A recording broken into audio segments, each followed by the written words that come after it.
Hello all, welcome to my channel Biblical Synopsis Chapter Wise. I would like to give a small introduction with regards to this channel. Through this channel, I would be providing with synopsis of each chapter of the Bible. By synopsis, I do not mean to run through the chapter with a meaningless summary. My endeavor is rather to make key pointers from each chapter so as to provide a quick revision.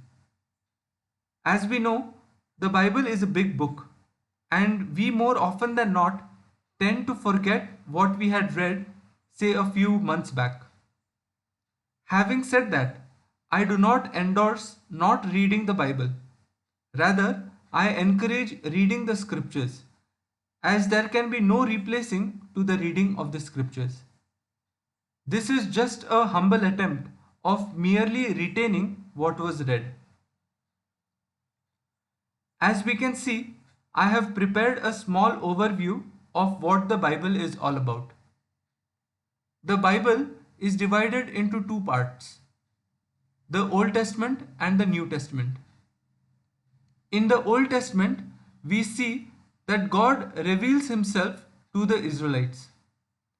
As he introduces himself, God reveals about the problem of sin that mankind has to face. God says that He is a holy God and it is not possible for a sinful man to enter the kingdom of God, that is heaven. God then says that He will solve the problem of sin through the Messiah. God makes a prophecy that the Messiah will come and save mankind. The Old Testament is all about the prophecies of the Messiah. The Old Testament describes and states that the Messiah will be God Himself.